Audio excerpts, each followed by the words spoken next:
All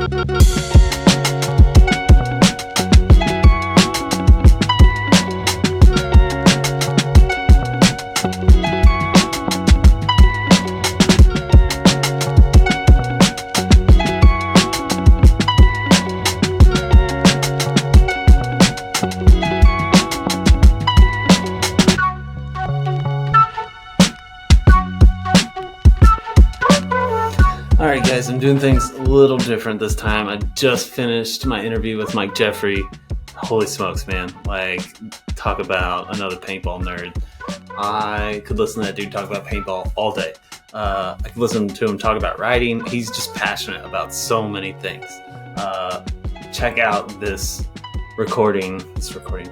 Check out this podcast with him. He had amazing takes on paintball, on coaching. Got to dive into that a lot. Got to talk about writing. Got to talk about just, making things that are good, not just things that are good for paintball. And lots of one-liners, great quotes from him. He's an incredible dude. And I hope you get to learn a bunch about him through this and a lot of the stuff that he contributes to paintball. He was the coach of Revo for the past 2 years. He's been involved in the new, I'm going to say the wrong thing. He's from Rhode Island. I remember that. He's been involved in New England paintball for, a long time. I get to hear a lot about that. He is like editor-in-chief of Great American Paintball. He's just all-around great dude that he made a really great article, several great articles, but one needed article for the community and for people in general in the second issue of Great American Paintball. It's called Predators. So if you haven't gotten that, I definitely encourage you to go check that out. Not a sponsor yet. Maybe we could get a little Gap sponsor. That'd be pretty dope. Or I don't know, some other paintball company sponsor. Hit me up if you're interested. Anyway, yeah. So this is the most talking you'll hear from me the whole time. Everything else, like, he just took it away, and I was like a kid in a candy shop just listening to all the things he had to say. Really cool dude. Really great things to talk about. And here he is on the joy of paintball.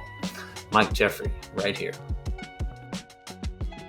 Like work you have to do to prepare for an interview, and it felt really good to go into this and be like, oh, I'm on the other end, I don't have to do anything. Well, I am not as professional, so please feel no pressure. Hang on, there's something cool. I was like writing down notes, just preparation. I'm writing down notes as I'm starting this. No, dude, so you've interviewed a lot of writers then? Yes, yeah. I've worked at a bunch of bookstores, so I've interviewed writers at this bookstore in LA, the bookstore bar I work at in Providence now. I'm sorry, you said bookstore bar? Yeah. So it's like half bookstore, half bar. So that's dope. I like that. Yeah, it's like, a small city like Providence, Rhode Island, or kind of any place that's not New York, LA, Chicago. If you're gonna be trying to pay rent on a retail space just selling books, that's like a very difficult ask in the age of Amazon.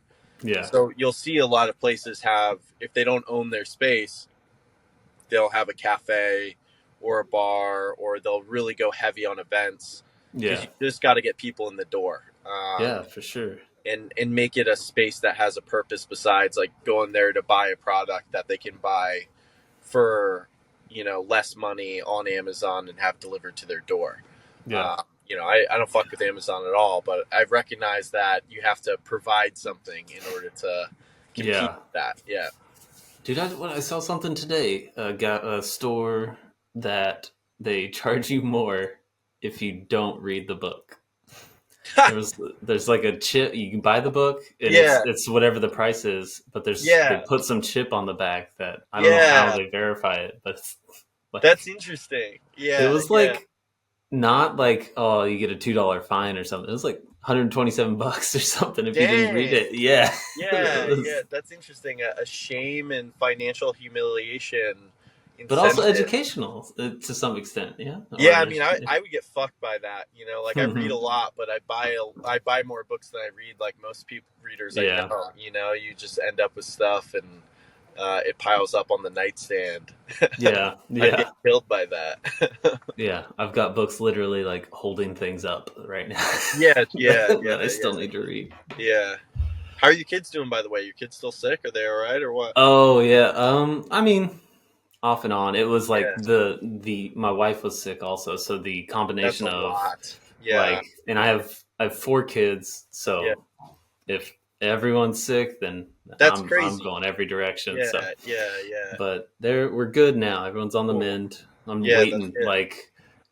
I'm waiting for it to like hit me, and it hasn't come yet, but Yeah, for we'll sure, for see. sure. Hopefully, Yeah, I can good get for through it. you. Yeah. Yeah. How old are your kids?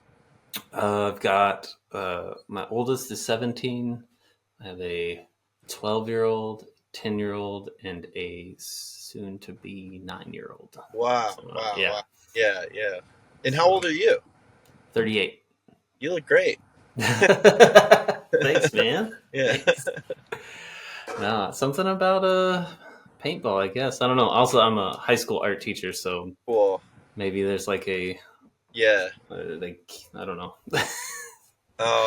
Nah. Matt Derula quoting Alex Frazier in an interview for Great American Paintball, Oh, called "Paintball: The Fountain of Youth." yeah, for You sure. Derula has 3 kids now, has this big job at Guardian Life Insurance, and then was Dang. traveling to Sacramento for impact practices. So like, as full as your calendar can get, and his kids Yeah. are young. Like, I think That's kind of a shocker too to think like because someone like him, yeah, he's living like he's his calendar is full. I would imagine it's so yeah. how it's not wearing him out. I don't know. I'm proud of that interview because I think he's a great counterexample to sort of like, the expectation of how you think paintball needs to fit in your life and how it actually fits in his life. Okay. Where he says like as life heats up, like with parenting and work and all these things, he felt that like paintball became more important, not less important, and he Hmm. valued like it's like he'd say like Yeah. the when they're at a tournament and they have morning games and they finish at noon and then the rest of the afternoon's open, it's as free as his calendar ever is. Yeah. um, I bet. it's the only, and he's like, that's something I haven't had in my personal life in like 15 years. Yeah. um, so That's crazy. yeah, Like yeah, I went to a World Cup, and this was my first time going to Cup, but I was like staying with my buddy who's on some team, and I don't know anyone that would except him, but they're all kind of my age, yeah, and it was exactly that. Like they finished by noon every day, and we get yeah, back, and one dude's like, "I'm getting antsy. I got to go do something. It's 1 o'clock," and yeah, yeah, I'm yeah, like, "No, dude, I'm gonna do absolutely nothing. yeah, This is yeah. great." It's also funny how people can respond to that time, Hmm. of like, some people need chaos constantly. Yeah, yeah, um yeah, are we recording this now? Like, is this yeah. showtime? Okay, I cool. mean, yeah, we're recording, but Yeah, like, yeah, cool. I just I didn't know if you had like a intro spiel. I'm good with all of it. I can I listen. I Yeah, I yeah, usually do, but I yeah. think I'll do one after the fact. I usually do one like to kind of set it off, Sure, sure. and then I'll go back and record my own I got another you. I one. But got I'll you. do that Yeah, later. I got you. Yeah, cool. Uh, I'll do it. Let's see. Carl Markowski would always do it kind of this way, so I'm gonna channel Nice. him today. Yeah, yeah. Nice, nice. Yeah, yeah, um, but yeah, dude. So you were mentioning the Darula yeah. article, and that was the most recent. Most recent issue too. Okay, Yeah, so yeah, I don't have that one. I haven't. I got to yeah, get it. yeah, But I did. If you want to just jump right into yeah. Sure, things, for sure. I did like I messaged my buddy Shelda, and I was like, "Hey man, I'm talking to Mike next Yeah, week. Could you send me a picture of the article?" And so I saw your article about yeah, yeah. I don't want to call it. Predators. Yeah, Yeah, dude, yeah. that That was, was. yeah. Talk to me about like getting into the mindset, or even just like how did you come to I need to write this right now? Yeah, I mean, like I got to be a little careful in terms of like how I talk about this, but I can say this that in paintball, there's since the time, and I mentioned this like in the article, from the time I was a teenager, there's always been like creeps afoot in Mm-hmm. some way, suspected creeps or whatever. And I want to start by saying like I don't really have proof on people, but there's something to be said about like your natural instinct for a Mm-hmm. character.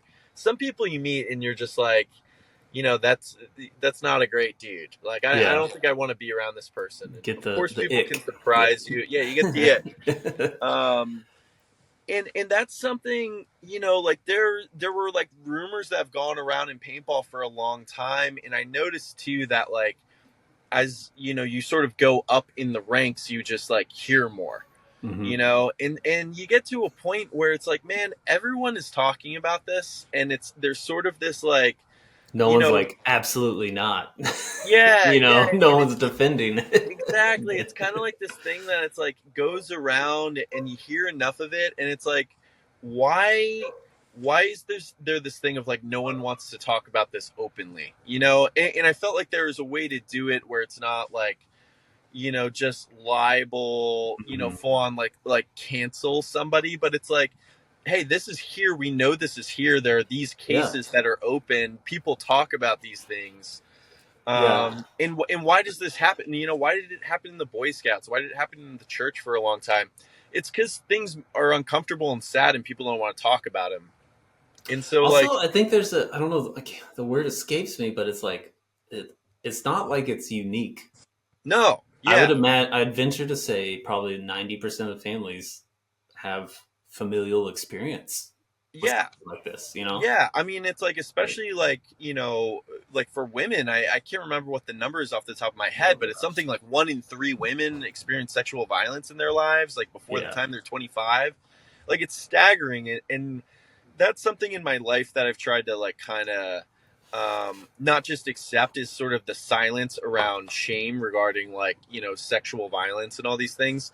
These are like really dramatic and can be life altering things. And you know, just like, and I give like all the credit in the world to Alex Frazee, who like I've been working with, on this project from the jump. Like this wouldn't exist without Alex, like putting Yeah. hormesis behind it, and just like wanting to go there with everything. Yeah. So I was like, hey, like I wrote this thing, it could cause problems. I stand by it. And he was like, like, looks good to me. Let's fucking do it. Yeah. Um, and so, He's pretty great and about it was that. important to me too to sort of like, like I wanted to do some things in there of like, victims of sexual assault are often don't say it because it's like a really, I don't think people want to put themselves in a victim of sexual assault's mindset because it's like a Oh horrific yeah. thing to imagine. But that silence that like someone doesn't want to talk about what happened to them is tragic. And then there's the other silence, which is the community sort of like accepting that they've heard about this thing that happened, and then just it's sort of inconvenient or just treat it as gossip. And then it's like, well, it's not ruining my life, so I'm just going to continue with business as usual. Yeah. And that's not okay. Like that's not the way it should be. Like everyone makes their choices about, who they're going to spend time with. Like I'm sort of paraphrasing the article now, Yeah. but Yeah. I really do believe these things. And I so, think it's great, man. I said like, I'm not going to do anything with that company, and I never will. Yeah. That just felt like it felt like it was organic, it was something I'd thought about for a long time. Anyone who knows me in paintball has probably heard me rant about this a million times. Yeah, dude. Um, That's and it's like, it's cool. Like Alex, like with this magazine, we kind of created something, and it's like, all right, here's a platform. Like, I'm not going to just like say the same things everyone else has been saying for 20 years. I'm going to try say the things I've been saying in private conversations, but now like through the magazine, take it I from love there. it. Yeah. I love Yeah. it. That's like, and it's, I mean, it's so not, it's so, sorry, I'm not, smart. So, Yeah, you are. Come but on, man. I know you're like, like well read. So there's whenever I get around folks, I can hang, like I can Yeah, understand, yeah, yeah. but I always feel like I need to like up my You vocabulary. really don't. You really don't. No, Like I'm really never. it's not a you thing at all. It's a total inward thing. So I tried to like put my guys at ease too. Like yeah. on the team of like I'm never sitting around just like correcting someone's grammar. You know what I mean? It's like Oh, yeah. it's like Feel free. except for like jarring things or when it feels like I can do it in a way that will be of service to them. But like Yeah, I'm never just trying to make someone feel bad. yeah, I yeah. like to think I don't know if that No, you definitely don't come off that way, so it's good. yeah. That's good. Um, but anyway, about the article, I think the fact that it's in print, like it's permanent, Yeah, it's there, like yeah, it's not a black screen on your Instagram. right, right, Like you right. did it, man. That's Yeah, like yeah, I felt so like I'm proud of the work you're putting into Gap and like the fact that you're like, being vulnerable, dude, and yeah, like yeah.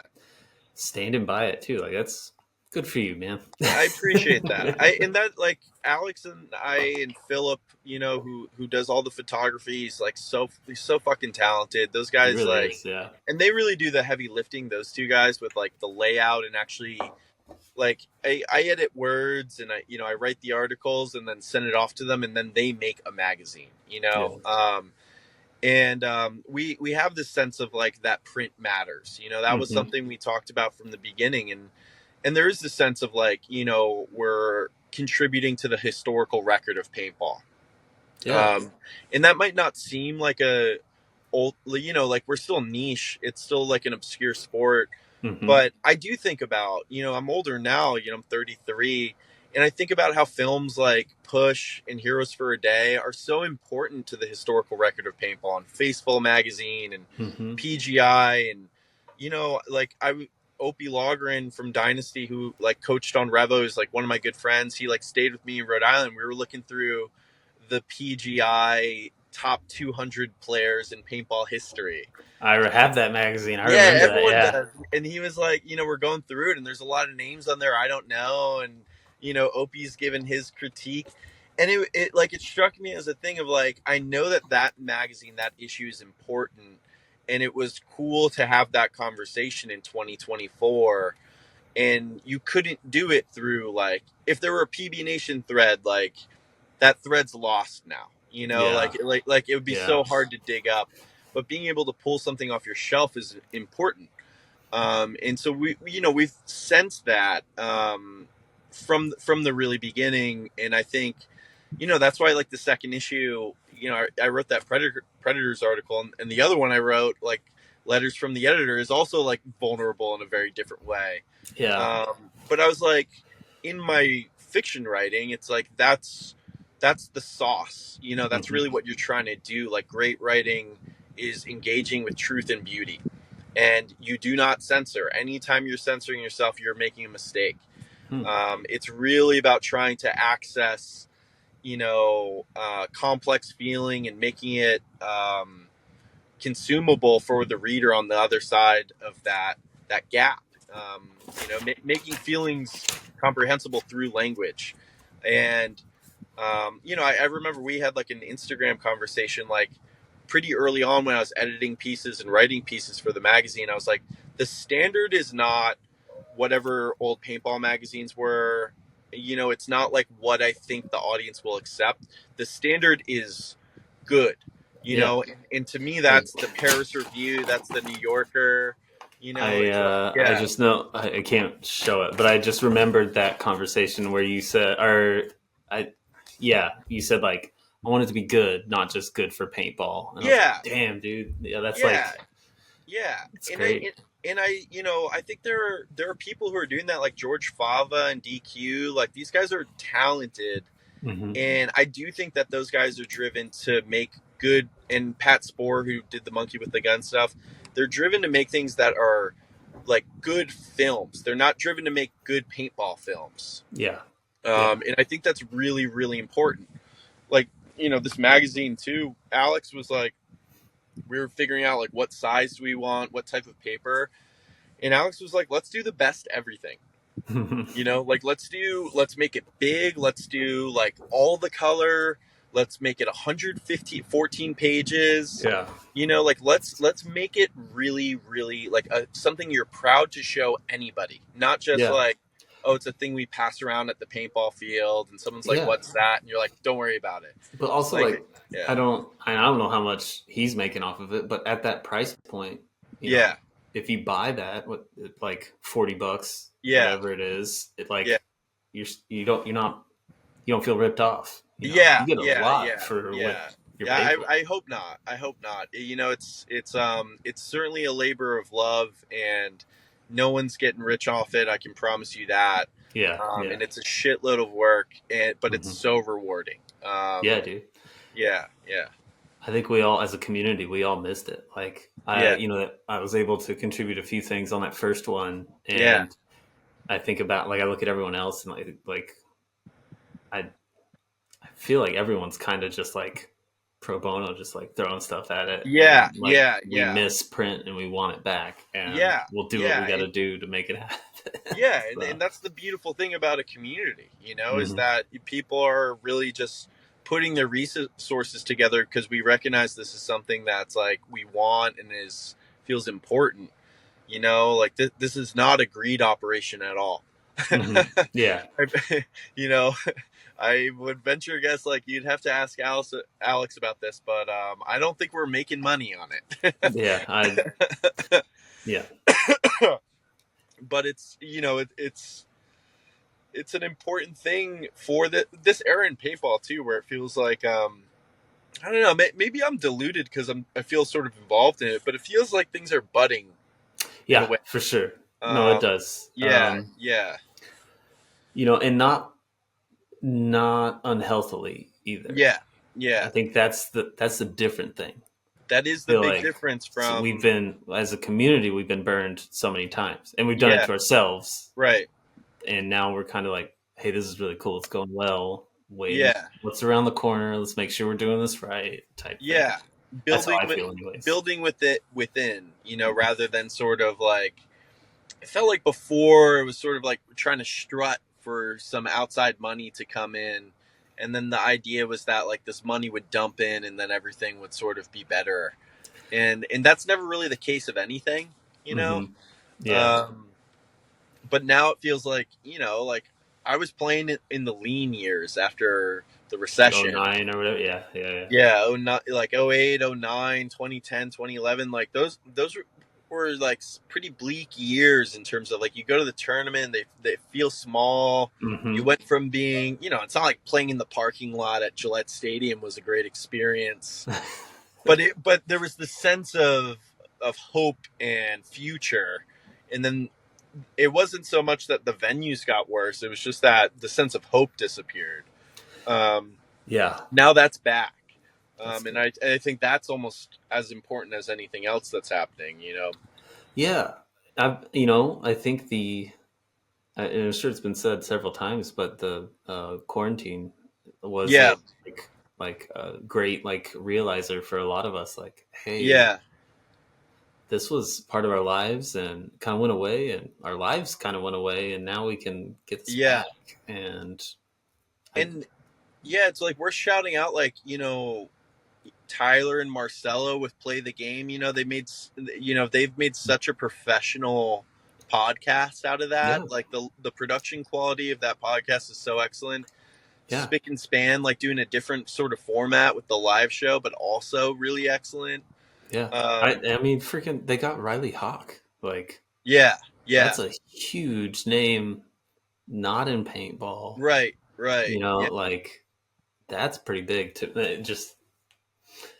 And it also, anyway, sorry, Yeah, cut you off. yeah. Yeah. No, no, no. It's all good. But I think, and those were born out of the pandemic too, right? Of Hmm. this thing taken away, but it also makes you reflect on it. Some of the most fun I've ever had playing paintball was during the pandemic, because it was Yeah. like you sort of felt by like June of that year, so sort of felt fine about like being outside Yeah. around people and all of that. I mean, I'm sure it wasn't like fully legal, whatever. Um, Yeah. but like a lot of New England guys were going to like Matt's Outback in Coventry, Connecticut, Okay. and there was no tournament to prepare for.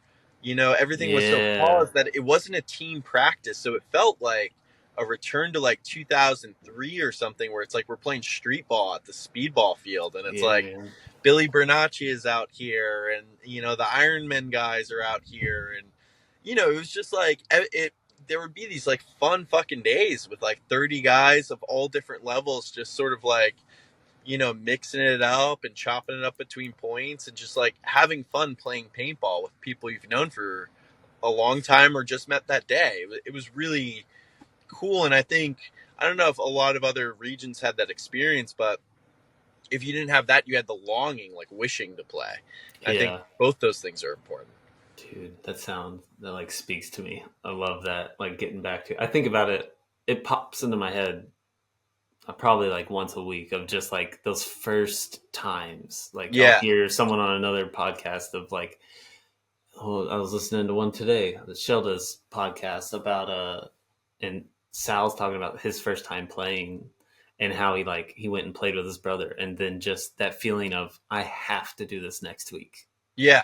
You Yeah. know, and that what you were talking about takes me back to that of just like just getting together with the guys and Yeah. meeting new folks and Yeah. here we Yeah. are. We gotta do drills or anything. We're just gonna Right, yeah. right, yeah. And it's like I've kind of my relationship with paintball has always kind of been being like sort of heavy in it and then needing to take a step back. Like Hmm. I get burnt out on it kind of, not fast, I want to say, but the but like coming back to it is always like the most wonderful homecoming feeling that I have. Like Hmm. I took a 6 year break or something in my 20s, and I was coaching this divisional team, and just those first tournaments back of like being in the Airbnb house and being Yeah. at the venue and seeing all the people. It's really a special thing.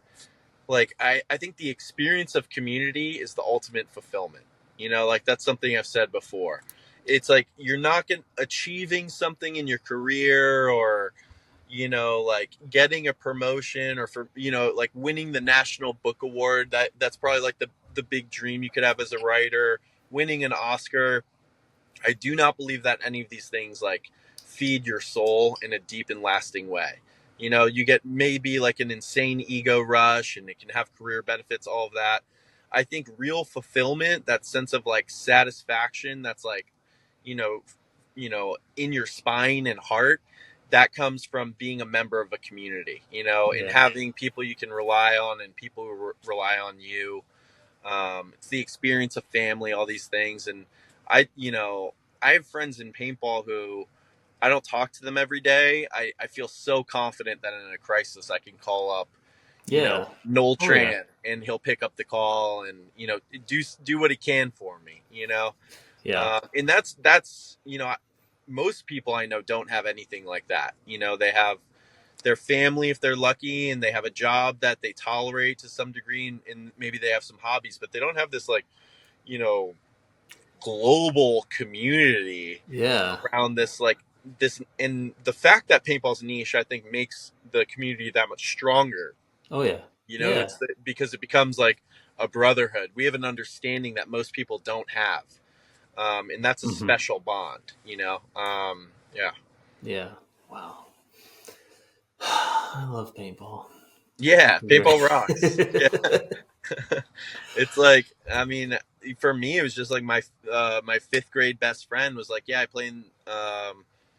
Have you heard of paintball? Like I played in the backyard with my neighbor, and I like, Those are the stories I love. yeah, yeah, those are the stories. And then it was Yeah. like, played at in the woods in New England, at a birthday party, and then I was playing in the backyard with Nick and his neighbor Hmm. Stevie, and then later on Nick sort of fell out of it, but Stevie was on a team, so I started Hmm. catching rides with him, and Yeah. then joined a team, and it's just been this like wild ride that started when I was like 10 years old. God. Um, Yeah. yeah, it's like crazy. It wasn't something Yeah. I was like seeking out. I feel like paintball finds people. You don't really find it so much.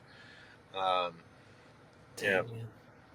Sorry, you're saying a lot of things that they're just like, Like you're right, it does find you. Like I'm thinking to my own story of like, some buddies, some of my buddies just started playing in their backyard. Some dude had a bigger backyard, and so it's Yeah, like, all yeah, right, yeah, let's go play. And like there were two bunkers and maybe yeah, some woods, and you're like, yeah, all right, let's do this. And then goes away, and then my buddy's stepdad and his friend are like, y'all want to go play paintball? yeah, And it's not like at a field; it's like at a yeah, abandoned road somewhere, and it's just sort of yeah, yeah. yeah. And it's so weird how it Those are, finds you and how it just sort of like everything's okay almost is like this yeah. weird like we'll give it a shot. Yeah, yeah. I mean, it's just like I think also the era we live in now. It's like most kids, like it was certainly true for me. Like had played a first person shooter before they played paintball, or like been to the Hmm. arcade and played Time Crisis, Oh gosh, or had Nerf many a guns. dollar on that one. Yeah, Yeah, yeah, yeah. and so like certain types of kids, like that was just like the thing you love. Like, oh yeah, like Let's Nerf go shoot guns at something. Yeah, at my friend's house rocks. yeah. This is And way this was less painful than a BB gun. Yeah. right, right, Yeah. exactly. And then paintball was just this like this um step up from that, Hmm. where it's like because and the pain is important. I was just saying this to someone recently, like last night, I mean, it's like the pain is what makes there be like a sense of risk, Hmm. and that's what gives you the stress and also the adrenaline of caring. Like a Nerf, when you go play laser tag, you can go run to the other team's base, and Yeah. your vest gets like he makes a lot of noises or whatever, and you're like, I don't care. Yeah. So it doesn't actually take real courage, but Yeah. it because paintball there's pain involved. It takes real courage to risk pain to do Hmm. something, and that's what allows it to have this magic, I think. And of course, like some people like are gonna play and get shot in the neck and be like, that was unpleasant, I don't want to do that again. But Yeah. for a lot of people, like my experience was like I remember being so just like I wanted to know what it was gonna be like, like when I get shot. Oh. And I Okay. remember sort of like forcing a move forward, almost intentionally, like wearing my two sweaters or whatever. Yeah. And I Yeah. remember like getting shot, it was like a classic getting shot in the arm, playing in the woods.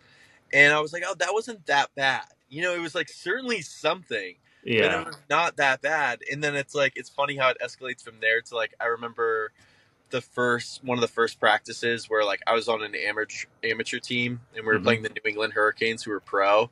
Dang. Like it's All right. 7 man and I'm in the snake corner. I'm the last guy alive and I get bunked in the neck by Buddy Hinton, great player. Not a Yeah. dirty thing at all. It wasn't like the World Cup shenanigans. Yeah. Oh But I gosh. get just like shot in the neck from like right here and just get this like welt that's like fucking bleeding. Yeah. And it like, everyone was telling me like, hey Mike, you got or like everyone in New England calls me Jeffries, like Jeffries, you need to clean off your neck. And my older brother, who's like kind of macho, was like, "Who did this? Was this guy like out to get you?" Yeah. Like, Yeah. no, man, like it was not a big deal. You know, Yeah.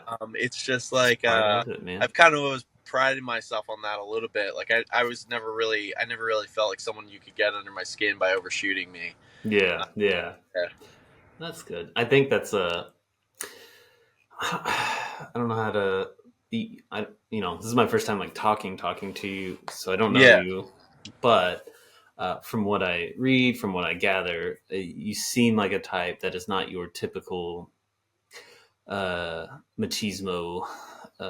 You know what I mean? Like, I yeah, really yeah, don't for mean that to sure, be for rude, sure. but like, I think you are humble in the sense of you, and you're not. Yeah, You don't need to prove yourself to anyone. So yeah, yeah, you yeah. know, I mean, I can that's. definitely, I definitely there's a style of expressing confidence in Mhm. paintball that's common that I find like totally unconvincing and performative, and that I just is like the opposite of what I think like you know security with yourself and confidence actually looks like.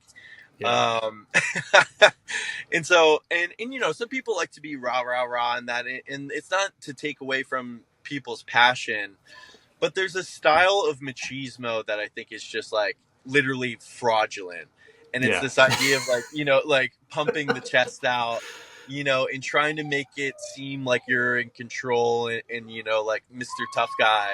Yeah. And it's like, I feel something between like distaste and pity, you know? Yeah. Yeah. Yeah. um, My dad would always say, like in sports, he's like, act like you've been here before. yeah, And yeah, that kind yeah, of stuck with me for some of it. There's still fun. I think it's okay to have fun and like, you don't have to totally. be total stoic, but No, you can, totally. I yeah. completely agree. I, Yeah. I, I like when people like the first event I was coaching with Revo. I was actually like really impressed by how fucking intense people were in terms of how they were talking shit. Hmm. Like I remember it was like Blake Yarber. We weren't even playing them. They were just the opposite set of us in split deck. Yeah. Like closes a point and puts it on someone and just like looks into their pit and fucking growls and flexes. Yeah. And it wasn't like, to me that wasn't like performative machismo. I think he was just like expressing his emotion right there physically. And I Yeah. was like, dang, this is intense. Like, Yeah. Keith Brown and Sean Saucedo on my team this year got into it. Like, Really? yeah, Sean did? Dude, yeah, I dude, me and yeah, Sean, Shorty go back. We're friendly. I'll say that. Like I saw yeah, him this last weekend. He is the quietest dude.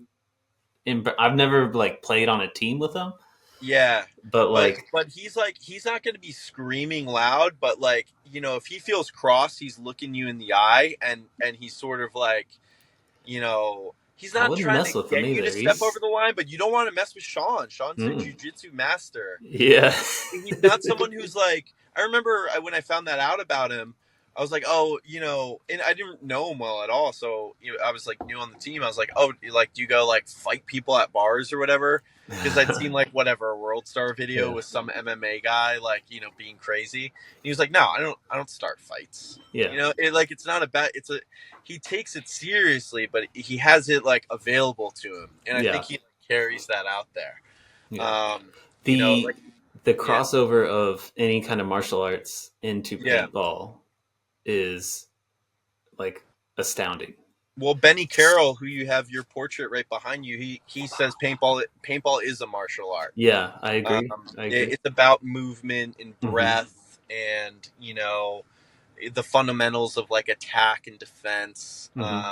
Colt Roberts even like he has a I don't know if he's still doing it, but he created this sort of I don't know how official it was, but this like training regimen based on different levels. And you Yeah, would get instead of a belt, you'd get a headband type scenario. But he's that's also a cool. big martial arts dude, Yeah, and yeah. so It makes yeah. perfect sense. I mean, like I think one of the most important things you can do as a paintball player is and everyone who's like great talks about this is like just having your setup around and to be like going into your dojo.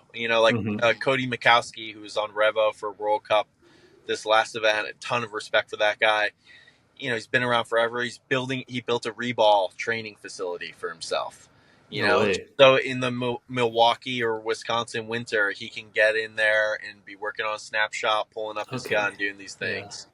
Like that's Tyler awesome. Harmon on some PTG was talking about how he keeps that thing around in the house and it's just Yeah, snapping through doorways. Benny that's Carroll and Harrison Fry. Harrison Fry, another great New England guy. They both have done this thing called the January Project, where yeah, yeah, New England winter is tough. It's dark, it's cold. You can't really be outside a ton. And they both did this thing of it's January. I'm gonna play paintball every day, or do something with my paintball gun every day for the month of January. No days okay, off. And so Harrison was like going to the indoor paintball place at 4 days a week or something, and if he couldn't do that, he was snap shooting in the snow in the backyard at his house. yeah, shooting But bean just cans. Yeah, yeah, yeah. Harrison, I think, has he's made himself into a top pro player in his backyard because he has his dojo and he just works on fundamentals out there yeah. The dude's all the time. obsessed for sure. He's Like he's obsessed. got that. He's got the what I'll call an artist mentality of just like Absolutely. He's so serious about it. yeah, I mean, he was around when like I was, like when sort of Benny and I were teammates. Harrison was like, a step or two below, but he was outworking everybody then. And so Yeah. it's no surprise, anyone who's around New England in the last 20 years, it's the most unsurprising thing that Harrison Fry has ended up on Dynasty and become the player he has. Because everyone in New England knows that guy because he's been at every field, every opportunity he's had. Yeah. And it shows. Like it's being in the dojo, it's working on Hmm. your art. It's like you can't expect to be a power lifter if you only really lift weights 5 times a year at the tournaments, Yeah. and maybe one other weekend before that, Yeah. right? Like you got to Sure. be in the gym every week. Yeah. I'm eager to see Harrison's played next year. Like just to see. Yeah, I mean, Now I think he'll get more playing time, especially yeah, after his showing at Cup. yeah. He's doing great. I mean, I think he's super talented. I think yeah, he wasn't getting all the opportunities there, but I think, the way their roster has panned out this year, he should be getting more opportunities. Hmm. It depends. Gosh, I mean, they're going to have this a new year's. coach. They're going to have a new coach going in there, and that's a big factor too. Hmm. Have you heard? I've It's heard they're looking at the BFP guy. What's his name? BFP. I don't know. Junior. Not. I don't know if I'm saying the right things. Junior. Who one of their? I think he was their assistant coach this year. I don't know. Okay. Yeah, yeah. No. I mean, with those guys, they're going to get someone they trust and someone Yeah. who's vetted, who they know can do the job. And they're Yeah. not going to. Those guys are. I mean, that's a tough job. Yeah. Like I mean, How Ryan many? Ryan Let's get into Greenspan that. Like, yelled how at many me. egos did you? Like I know I've heard talk of Ryan like in the pits. He seems like Yeah, a great dude outside yeah, of paintball, and in paintball he's yeah, great too. But like he definitely knows what he's doing, and it seems like he's not afraid to let you know if he disagrees with yeah. you. He's intense and passionate, and he's a Yeah. great player. Like I think at this point, if you don't have Ryan in your top two, something's wrong with your top Oh yeah. two. Yeah, Um, for sure. and especially for how long he's done it. I mean, he played great this year. I mean, and then when you listen to him talk, like when he calls games on the broadcast, like Hmm. I feel I've learned so much about paintball just from hearing Ryan Greenspan call games on Go Sports. Yeah. Um, like, yeah, he's, but that's a tough player to coach. Oh yeah. It's the best player you could ever coach because he's going to teach you, but it's difficult because if you don't see eye to eye, it's really his team. Like say, Hmm. they haven't called me. I'm not coaching Dynasty next Yeah. year. No. But like say I was, like that would be the thing I would really have to work on is how do I make sure that my regard for Ryan doesn't cause me to like sway on a decision Yeah. just out of you know what I mean, like when you're a coach, just like you're a player on the field, you do have to trust your instincts, whether you're using your data, your gut, whatever, and you do want to be open to other points of view, but there are moments when you cannot break from that. And that was Hmm. one of the reasons why I left Revo. I felt like I was like really sort of like losing my footing with the team in Hmm. terms of like personalities and decision making. I just felt like I was like getting swayed in the wrong moments. I stopped feeling like very intuitive there. And that's on me. That's no one else's fault but my own. But it was like a thing where it's like, you step out, recalibrate, like don't hang around just because you want to be coaching this team. Yeah. I Um, wouldn't fault you either way. Like yeah, yeah. but that's Someone else could pretty be good. like work through that, talk through that, do all these things. I also felt like I had lost my like you know my like edge to do the job going into the off season. Hmm. Like I wrote in the like letter to the editor, I knew I had 2 more tournaments in me where I would go like balls to the walls, full effort, like try to skip nothing. Hmm. In terms of like when you're a coach, there's unlimited work you can do, right? Because Yeah. you can Never go stop back thinking. 5 years in the film instead of 2 years. You can watch, you can do Gosh. all Yeah. this. There's no bottom to the scouting. There's no bottom to like, I'm going to listen to this guy's podcast, to see if he Hmm. gives anything away. And I'm going Yeah. to draw 50 plays and I'm going to map every bounce shot. And, like there's no bottom. But you have to figure out where the sweet spot is between doing extra work and like not burning out with the rest of your Yeah. life. And I just knew like going into the off season, like the off season in paintball is not an easy thing in pro. You know, like navigating this. I'm not even making financial decisions, but guys are, and so it's like Hmm. this thing of courting players and trying to keep players, and I hated all of that last Yeah. year. It was like my least favorite part of it. And some people are really honest, and then some people aren't that honest, and that's frustrating. That Um, bugs me when it gets, and I hate that it's even a phrase, but it's like it's a business. Like when people say something like that, I'm like, yeah, it's it's a still weird lying. thing. Like, Yeah, it's and it is a business for some people. Like some yeah, people do make their livelihood. It's like the lack of consistency across the board makes it more muddled and confusing. yeah, You know, like some guys, they're seeking a paycheck in paintball not because they need that money, not because they have like their stable job. It's just like, oh, it'll be a little bit nicer, or I feel like I'm worth this dollar yeah. It's amount. like a pride thing. It's a pride thing, or it's like they Yeah, want to play for a certain camp because it means something to them. And that makes it all like a little bit confusing. yeah, And also, I do think there is this thing like, the grass is always greener, and in paintball, that's like the most true when we're talking about like not there's significant amounts of money, but like we're talking like 15 to 70 grand is probably the wow, the yeah, like the salary window. And then there are guys like and there's no like real data on any of this, but it's like everyone's heard that Mouse was getting paid like 100 grand to play for hmm, Diesel. Like that's a lot of money. I think once you get past that 70 grand threshold, you're talking about living comfortably through hmm, paintball. That's to me like a very different thing. But yeah, if you have your full time career, to chase the extra 15 grand, like I understand it's a significant amount of money, but I do think guys at the end of the year, it's a lot of it is these conflicts build up over time between teammates, between coaches and players, between owners and coaches, between owners and players.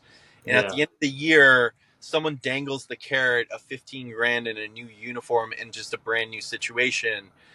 That's why you end up with a carousel. yeah, I yeah. think.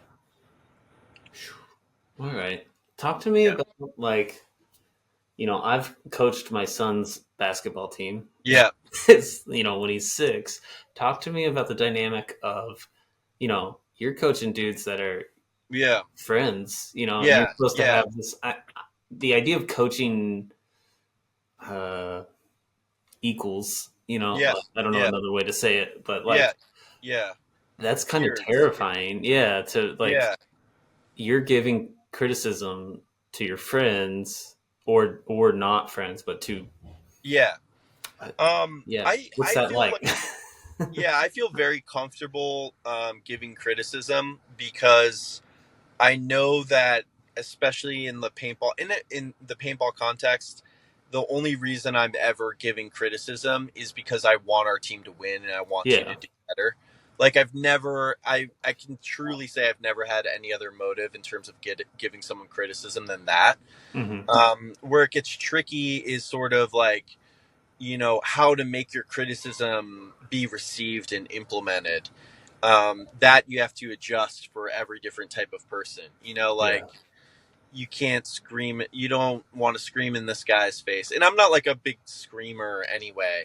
Yeah. But some guys, you don't want to like bring something up in front of the full group, right? Because Yeah. maybe you can feel something that like doesn't is worried about how the group is perceiving them, and so then you want to make sure you're saying it face to face. I mean, I really think you just gotta say it and then not worry about it is hard though, like you're still in this like social dynamic too. Hmm. But you just can't worry about like, all right, if I'm critical of this person, like, are they going to like me? Is it going to hurt their feelings? You just can't have concern for any of that. Yeah. I think Um, about it as a teacher. I try my best to like, these high school kids. I want to treat them as equals. Like I do treat them as yeah, humans, And so Yeah. I'm not like a dick Yeah. necessarily. I'm sure some would say differently, but Yeah.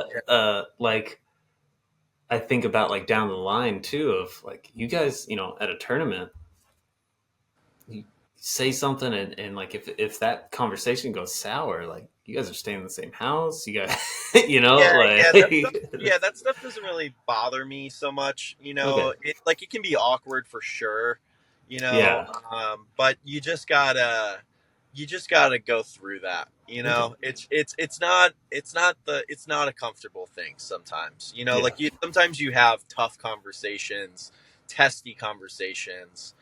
Um, People can. I'm sure I've crossed the line and said something I shouldn't have to somebody in the past 2 years. yeah, But ideally, what happens is, if things boil over or get like too hot or something doesn't feel right, you just wait 15 minutes and come back when it's cooled down, and it's yeah, like, hey, yeah, I love you. yeah, You just coming back to those things. I respect you. I care about you. I love you. I love this team. That's hmm, what's important to me. No matter what the conflict was, everyone should always be able to agree on that. yeah. Um, That's and good. that's the Sounds healthy. baseline. So Yeah. I think like coming back to that is always what you try to do. But it is tough. It's like sometimes I would find it tough to just like you have to sort of be trying to think about the whole team as an organism, but then you also want to like let your guard down and just like be one of the boys. Hmm. But then sometimes you feel like you let your guard down too much, and then like you could subvert your sense of authority. Yeah. Yeah. That stuff it would give me like stress and anxiety. But at the end of the day, it's like you just gotta like call lines and plays.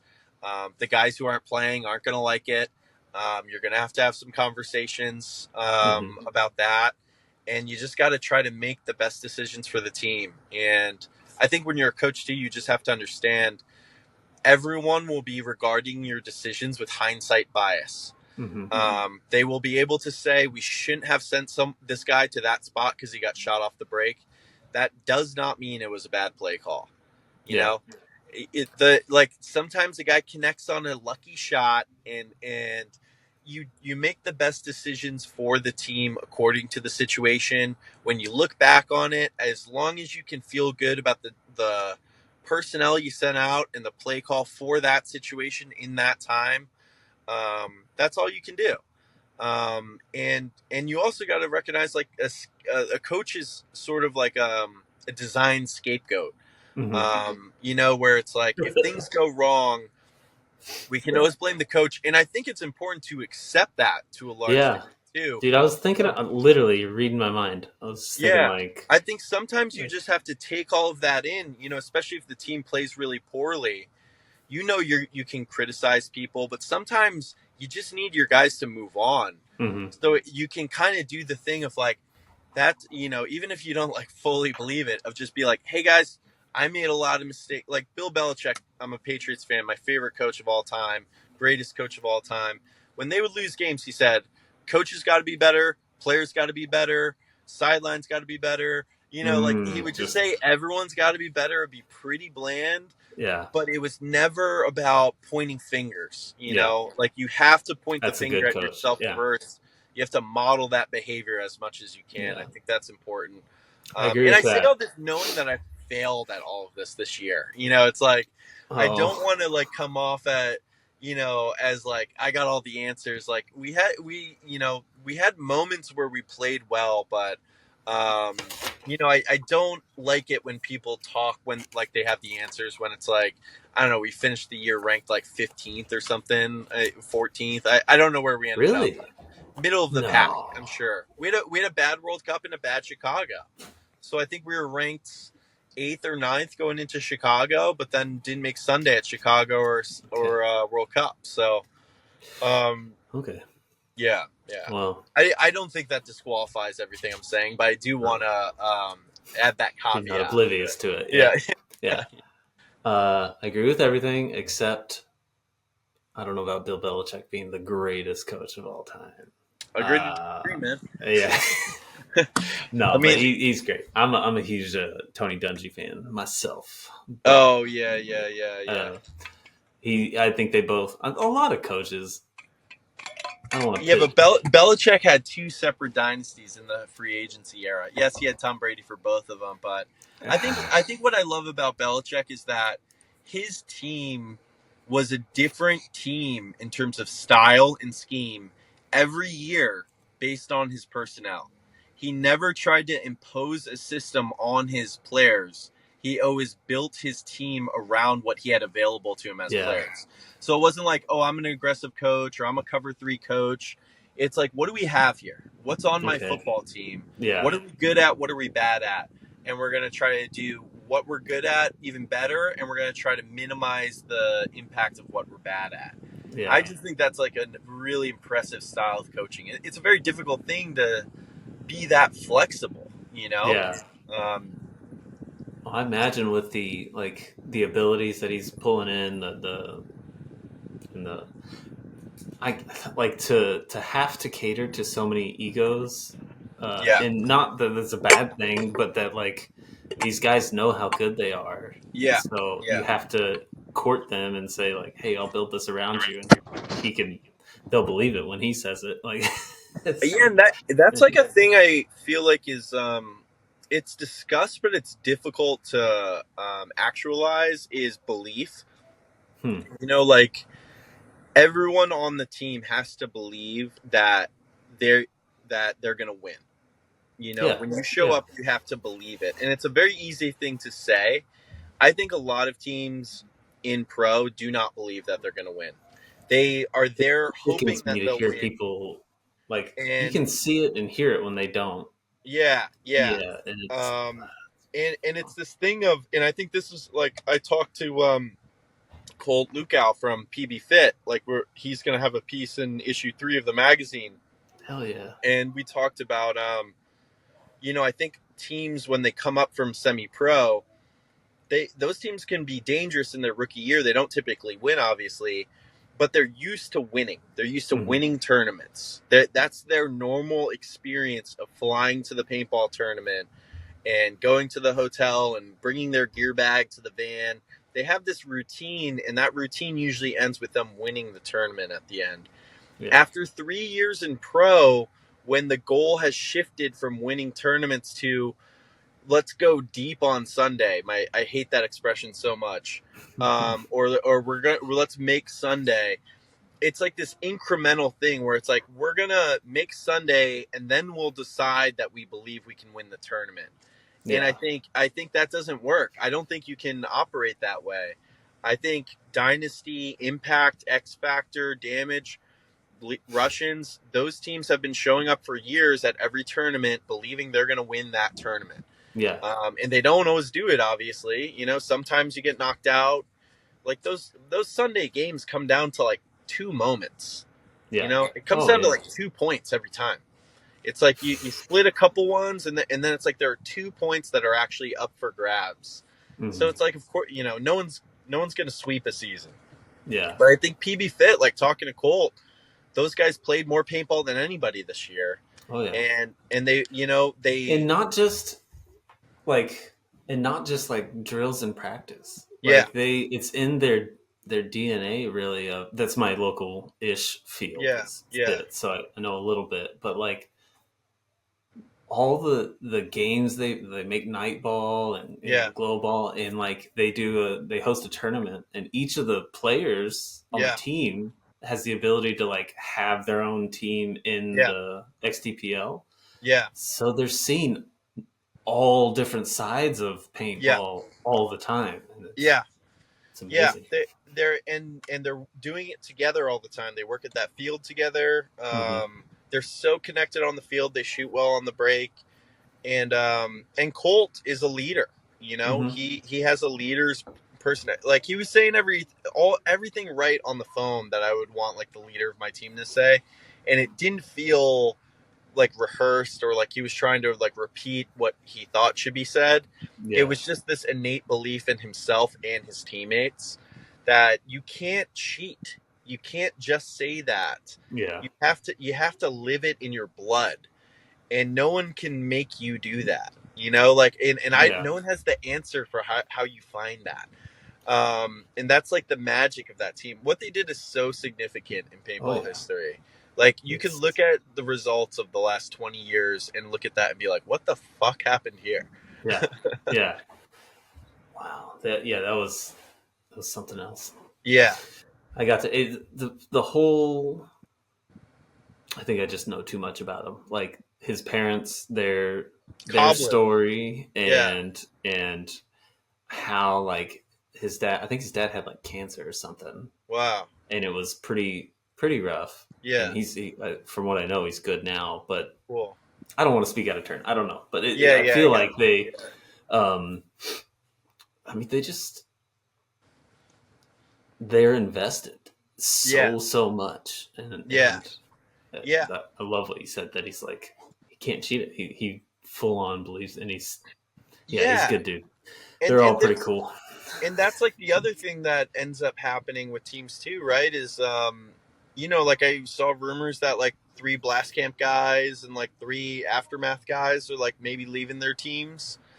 This is just like rumor mill stuff, but that's the thing that happens, right? Is Hmm. you play in semi pro, you win together, you step up into pro, and then that thing of like we all got here together becomes this thing of can I actually win with these guys?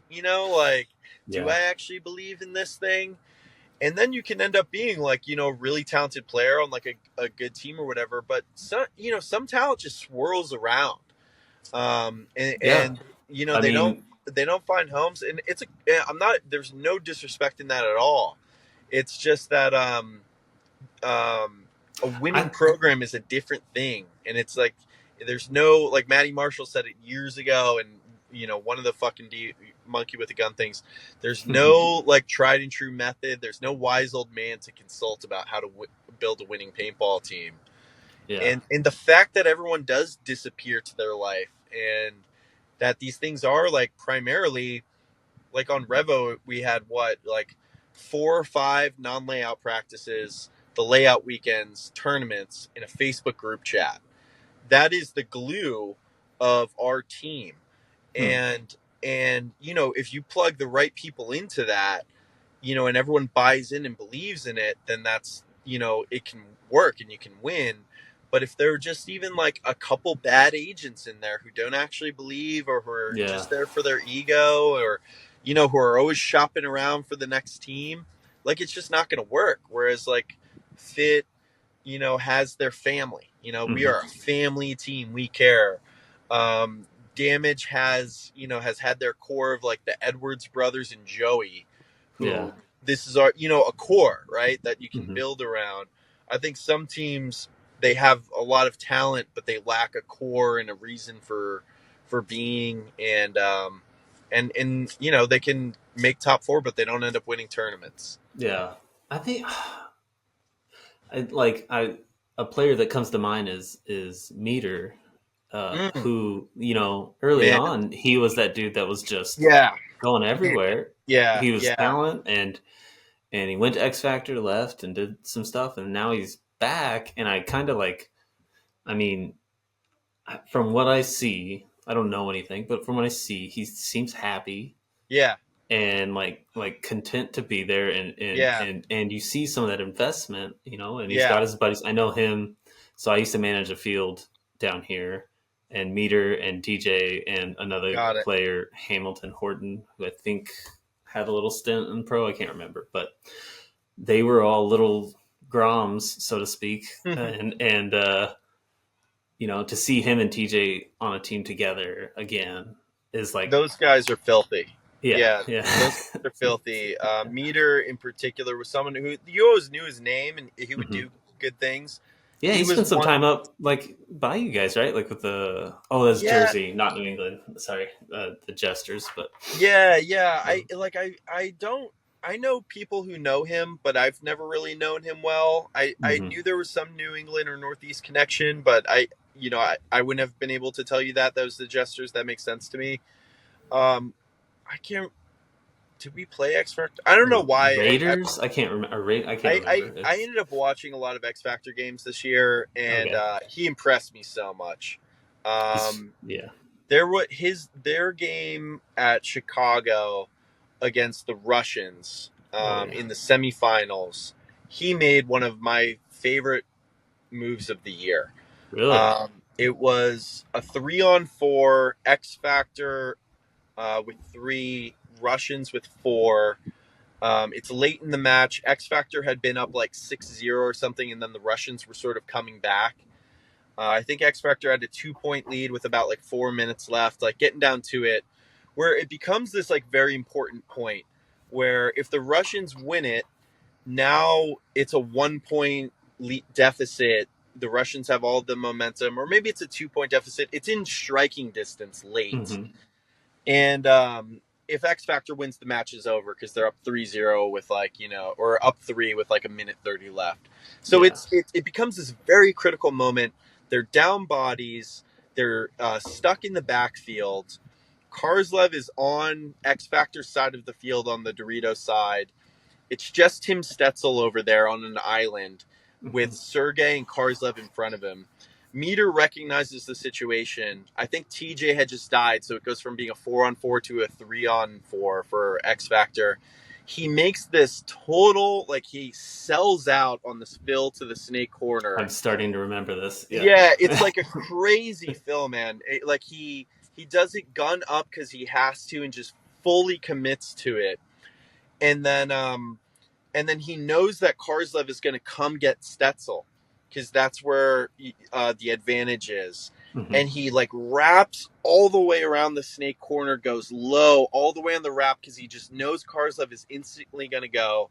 Catches Karslev. Karslev doesn't even shoot Stetzel. So now it's a 3-on-3. And I think he shoots Sergey right behind him too. And then Sergey gets a minor penalty for pointing. And it Oh ends the point and it ends the match. So Meter with this crazy yeah. sellout fill in a defensive situation, just it's total situation recognition, where it's not about, oh, I need to like put my gun down or I'll get shot on this fill, or I Yeah. can't wrap the snake corner that way because someone can shoot me down the wire. It's like, this is the situation, and I need to do everything to stop Karslev from killing Timmy Stetzel clean in order for us to have a shot at this point. Yeah. And he just does everything in order to do that goal and succeeds, and it ends the match. It like I loved it. I showed it to all my guys in one of our film sessions, like, Really. and also in That's part to point out that Sergey, it was at that point it's a 2-on-3. So now the Russians have 2, X Factor has 3. It's J-Rab and 50 Snake, one other player. It's not looking good, but they're still in it. mm-hmm. Sergey points that he thinks Meter shot or something, gets the minor, that pulls off J-Rab. Now the point's over. So it's like, I was like, this thing of like, the Russians are still in this match until Sergey points and gets a Yeah. minor. Those little mistakes can end Yeah. your tournament right there. Dang, man. It's a 2-on-3. No one knows what happens right there if J-Rab, recognizes the situation, gets to cook. But because Survey points and gets the minor, it ends his team's tournament in the semifinals. And we had a lot of tournaments at Chicago, so I was really trying to hammer home this point Yeah. of like, these penalties happen on these micro decisions mm-hmm. in extremely emotionally volatile moments. And there's never an excuse for them. You just have to be better than the other team at that always. Yeah. Yeah. Gosh, man. I get so fucking pumped. I love paintball. Yeah, it's evident, dude. I love, like, I'm thinking, like, I want to talk to you about writing and stuff, but this Yeah, is fun. I love, like, yeah, when I get to geek out on paintball, because yeah, for even sure, even for with sure. my paintball friends, like Yeah, from college ball or whatever, they're like, they'll talk like 2 minutes and then they don't want to. yeah, Like, yeah, what's yeah, going on? And exactly. so Yeah, this yeah, is yeah, great. I would love yeah. to have been like a fly on the wall in some of y'all's meetings. Like, that seems like a cool moment for you. Yeah, Like, man. they were fun to do. So It felt like LARPing as like an NFL coach for like 1 hour a week. Like meeting on LARPing. I love Zoom. it. Yeah, meeting I on love it. Zoom and doing the share screen to like, Yeah, watch the clips and have my like little meeting agenda and scouting report. dude, Yeah, I that's enjoyed. I great. enjoyed. I only started. implemented that for World Cup, because it was like, as those 2 years went on with Revo, I was just trying to like add something every tournament. Mm-hmm.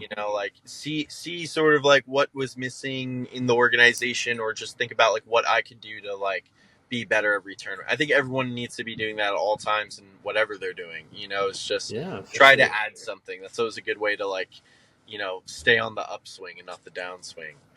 Love that. So what's next then? I'm not sure. I've had some phone calls, but Okay. I got to make sure I don't speak out of turn. But not coaching next year. Okay. Yeah, but it'll feel good to like, I know I'll miss the competition very quickly. Mm-hmm. Um, there's something about being in the pit, in the Oh match yeah. environment, that I love. I love the stress of those moments. I love that you were just fully there, you Mm-hmm. know. This was And my World Cup was my first time pitting for like another team. yeah, yeah, And even in that, like I loved it.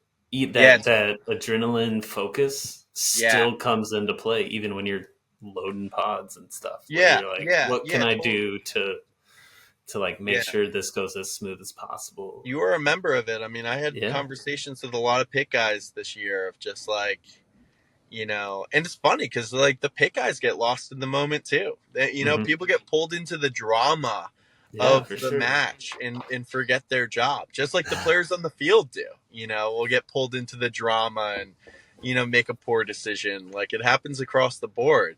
Yeah. um yeah, yeah, All right. yeah. So not the what You the one said you question had phone calls, but not coaching. So Yeah, is yeah, this like a yeah. different staff Yeah, aspect, or are I you don't. Yeah, playing? I'm not gonna touch the bait on that. Okay. I'm All gonna right. I'm gonna tell you two artists that you should be aware of, All right. because that was your question. Yeah. That was Good one of the. dodge. All Yeah, right. yeah, yeah, yeah, yeah, yeah. I know how to do it. I, What? I've All I've right. been in I've been the interviewer. Okay. Like throwing the bait out. So it's like, All right. Fair enough. uh, So yeah. Cool. How are you doing on time? I know we're good. I'm like right at fine. an hour. Yeah, I Okay. don't think I want to go much longer than an hour Yeah. 20. Yeah. Just No worries. yeah, yeah. Okay. Uh, but Um, all yeah, right. Yeah. Let's jump into that. So, this is sort of, I try to focus on like the creative yeah, contributions to paintball in whatever sense. That's pretty broad. So, yeah, yeah, you definitely, with your writing and with your editing and also with your coaching, like I think that's really great. But I do love to ask that, like, who's an artist that I need to know, and it could yeah. whichever way you want to go.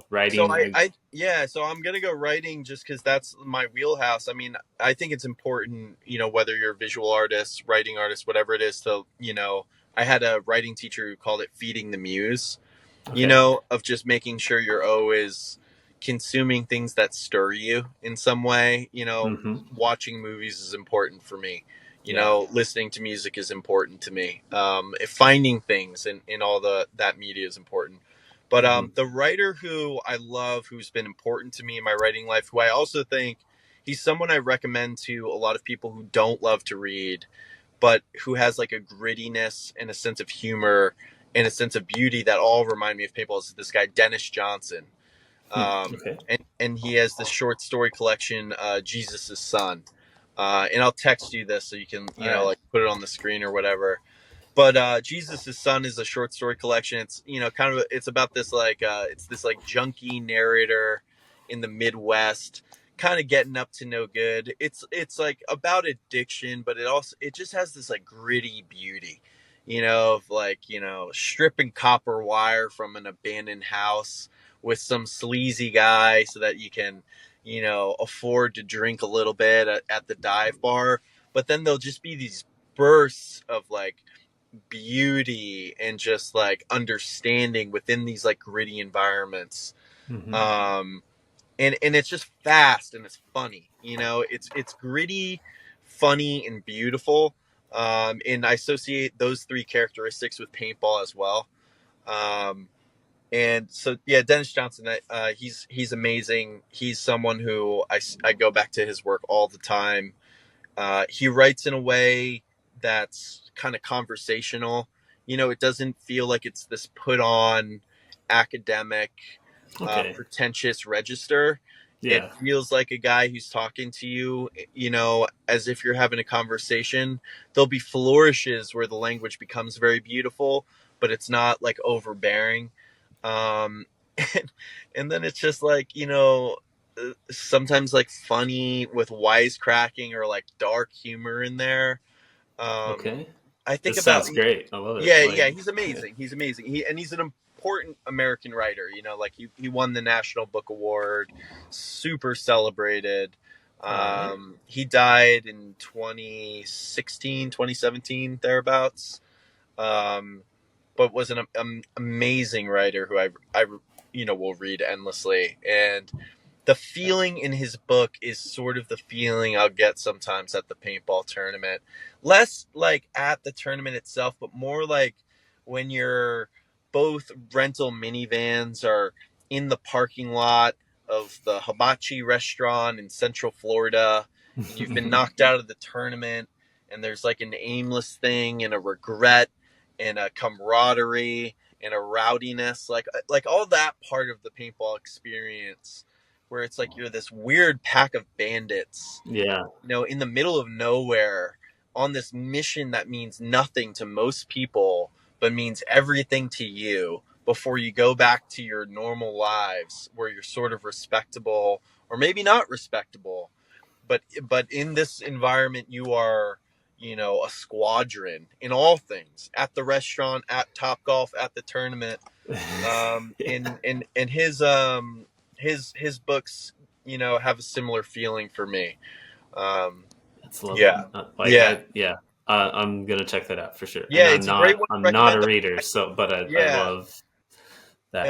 I hate to I say and it. it's short too. Jesus' Son is like 115 pages or something. Like, it's not a daunting one. It's a great. I've recommended that to like recent college graduates, recent high school graduates. It's a book, and I've worked at a lot of bookstores. It's the holiday season. If someone comes in and says, "I want to buy a book for my, younger brother. He's Hmm. 23, doesn't really like to read. I love to read." It's like Jesus' Son, Dennis Johnson. Yeah. It's Done just and like, done. Yeah. yeah, yeah, All right. yeah. It doesn't always hit, but it's like I'm trying to think of like what movies it would remind me of. It's sort of like Requiem for a Dream, but also like Martin Scorsese. Like, Martin Scorsese movies that they can be dark and violent, but there's always this like pizzazz to them. There's Hmm. music and swagger and humor in Yeah. Scorsese. Humor's also important to him. It has that, just that like snappiness. Okay. Yeah, Yeah. yeah, yeah. I And love that's that. something I like. It's like the main thing in my writing is like I just want to make sure keep the ball rolling. Yeah, You for know, sure. I love that too. yeah, Like that's sorry, I'm saying that a lot, but like even in your article, which was, it's a one pager and yeah, yeah, not, even in those like 11 by 17 pages, it was yeah, yeah, still yeah, concise, but yeah, it was full, yeah, and yeah. I, I appreciate that kind of writing for sure. Yeah, it's just like you don't waste anyone's time is a thing. Like keep Hmm. it, and these things are like sort of you learn them through repetition, through reading and paying attention to things. It's like, I mean, with visual art, I'm sure it's the same thing. Like, what is actually important to this image that I'm getting across? Do I Hmm. actually need to have like 30 colors in here? Yeah. Like, where do I Yeah. actually want to draw the eye? What Yeah. lines are actually important here? Yeah. Um, Yeah. yeah, I talk about demanding attention a lot. I think visual yeah, art, is it's kind of a blessing and a curse in the sense that like I don't have to look at it. yeah, yeah. I can be in a museum. I You walk know right past it that. should Yeah, be important, but I don't give a fuck. Like, yeah, yeah, you yeah. like, It's like, so yeah, number with one students all rule the is time. don't be boring. Yeah. I have this writer friend, one of my dear friends, Bo Rice, who he would teach at Cal Arts in LA, Oh and wow. when he had his students, he said they'd submit their writing, and he'd always say like, add 5 funny things to this. Yeah. You know? Dude, I took a writing and art class. Like, so this guy Yeah. who's published, just he's famous in the art education world. Um, and he made us do this thing, and it was like, go to the museum and give me 6 pages on it. And Yeah. he would make us all read it. Like, we'd sit in a circle and read it to each Yeah. other. Cool. And it was cool eventually. But the Yeah. first time he did that, we're starting this, and I think one person in read their full 6 pages, and he just stopped and he was like, "This is really boring, guys." And we're like, Yeah. "I'm sorry, man. Like, we all wanted to do good." And he's like, Yeah. "Okay, let's cut it down a lot. And Yeah. like, just don't be boring." Like, you could tell he Yeah. kind of was Yeah. like, Yeah. "Oh, these aren't writers." There's this, yeah. There's this famous editor, Gordon Lish, who, he's not famous for his writing. He's famous for editing these very important American writers like Raymond Carver, Don DeLillo, who's one of my favorite writers. And he's taught these workshops that are legendary. And he would just call on people randomly in the workshop. You, like, read something that you brought here. And someone would start reading, and like the third sentence he would say, "I'm bored." Yeah. Like, he would just call it out the second he became bored. Which I And appreciate, but also like, oh, he's brutal, yeah, and he's like a wild man too. Like, he would have these like 6-hour workshops, and he would never go to the bathroom, and like no one was yeah. gosh, um yeah, it was yeah, so like, wacky, and people in the arts are weird, yeah, for sure. you don't have to be, you don't have to like reach to be weird. Hmm. But that, it can help you. You don't have to repress it either. Yeah, When I I was think it. younger, it was very frustrating to hear the advice like, be yourself. Mhm. When I was like 15, because I didn't know what that meant. But Yeah, now I'm 33, and I've sort of like learned myself, yeah, and now it feels great. I yeah, wouldn't tell that to my 6-year-old niece, because it's like, what does that actually mean? And it's like, well, figure out what you like. That's like kind of step one. yeah, Be able to say like, I do like this, and it has nothing to do with like its Rotten Tomatoes score. It yeah. has to do with like, it spoke to me, or I thought it was funny or good. Hmm. Um, Speaking of like going to the museum, the piece of art that stopped me in my tracks. I already love this painter's work, but seeing it in person was like a totally different thing. Was Caravaggio's The Sacrifice of Isaac. I'm so Uh, glad you said that. yeah, yeah, Sorry, were you the one on yeah, Go dude. Sports, the Caravaggio-esque? Was that you? Yes, yeah, that's Oh me. my gosh, I'm so Yeah, glad that like you. I yeah. was like, he's the only guy I know that would make that reference, but That's you funny. said that, and Yeah. I was like, this is this is great. I love all So, about this. I love Caravaggio. Sorry, so Sacrifice of Isaac. I love Caravaggio too, and so there was this whole thing where in 2021 I'd moved to LA. I was like out of paintball, and Benny Carroll was playing on the New England Hurricanes. My friend Steve Schloss, one of my great dear friends, and he's like, I want to shout him out in particular because he and I became friends through paintball. Like, we played on an amateur team. We played on the New England Hurricanes together. Then he transferred to the same university as I did, Boston University, became a film major, and now he's a professional filmmaker. He's making creative No short way. films. He's Hell like the yeah. only friend in the world I have, who like I can talk to both fully about the paintball grind, and he gets it. He's a brilliant paintball mind, and about the like artist practice, and he's also there for that Dude, simultaneously. I It's just so want nice. to. Yeah, It's like really special. I hung out with him on Sunday night. We saw this movie Maria with Angelina Jolie. It was delightful. But he had called me. They had won the first tournament of the year in semi-pro, right? So now they're in great shape to Mhm. win the pro spot. But he couldn't go to the second tournament because he had to shoot. He had to go film something. But it was like Keith DeVitt was on the team, Benny, like Blake Rice, a lot of guys I knew. So he was like, Mhm. can you get to like one day of not even practice? I just went straight to the tournament. He was like, can you get there and coach for the prelims, and then I'll come like on Sunday or whatever, and then we'll figure it out from there. I was like, Yeah. hell yeah, dude. And so I just bought these like Caravaggio shorts from an Instagram ad. It was like the death Oh, of the Virgin Mary. and there was some guy like filming in our pits, and he's asking the guys like, "What's the deal? Like, what are you gonna do at the tournament?" And everyone's giving kind of stock answers. Hmm. And I'd been out of paintball for whatever, like, pre-COVID. So I'm like back in this environment in like a different way and just a little bit in a fuck around mode. So Hmm. I was just like, I'm telling these guys we're taking it like Caravaggio, brushstroke by brushstroke. We're gonna be like Caravaggio, getting exiled from Rome for killing a man, and then run into Yeah. the brothel. Just like Yeah. dropping like stupid Caravaggio history. Yeah. And then it became like a bit for the season where I got like for World Cup, I was wearing like a Caravaggio, the Crucifixion of Saint Peter, which is such a dramatic painting. Hmm. I love the Baroque, chiaroscuro, the Hmm. ugly models, the musculature, Yeah. the Ugly violence. models. Ugh. Yeah. Yeah. The violence of them. And Hmm. so at that tournament, it was a New England D2 team, Malicious, I believe, and a guy I'd coached, this kid Harry Stanton, who's a great player, made the game-winning move against them. Hmm. And it was like a long point, and I was so proud of him. He was a player I'd coached. I knew his mom was in the stands, so it's just this thing like Caravaggio-esque by Yeah. Harrison Stanton here. I was Yeah. so happy for him. Yeah.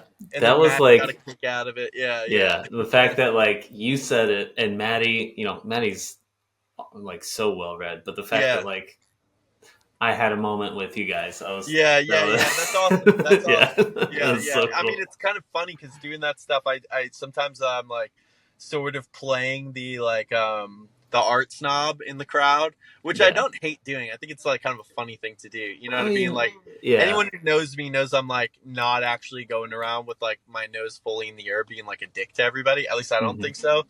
But it is funny to sort of like drop like a fucking high culture reference Yeah. into the webcast or like into the team meeting. You Yeah, just to know, see. yeah, Like who it's can I have funny. a conversation with later? Yeah. Yeah. Yeah. Like our Dude.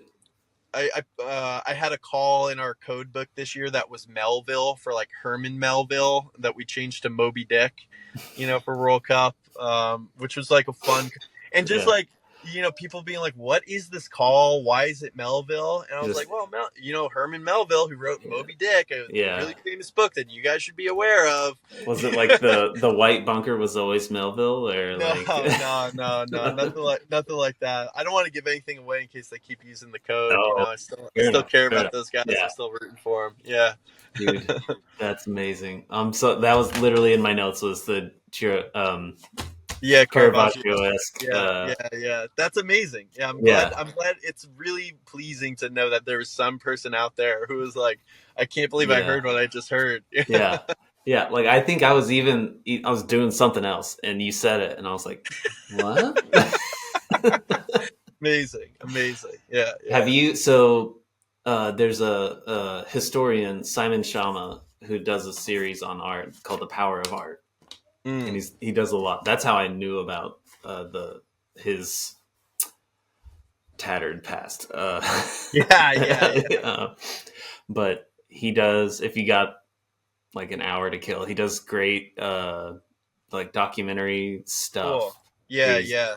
yeah, talks about he does one on Caravaggio, Bernini, Van Cool. Gogh, and Picasso, and several Nice. Rothko too. That was an Cool. interesting one, Yeah, for sure. I mean, I think it's easy yeah. for people to like look at Rothko and be like, I could do that or whatever, but like understanding the context of that art Dude. and also I when you see was that it in guy. person. Yeah, I was that guy in college, yeah. and I did my um like my student teaching Yeah. and it was like the elementary school stuff, and we did a field trip, and I live in Fort Worth. We have world renowned museums. Cool. Like we have the Caravaggio card sharps. No way. Yeah, Cool. that's here. And so Yeah.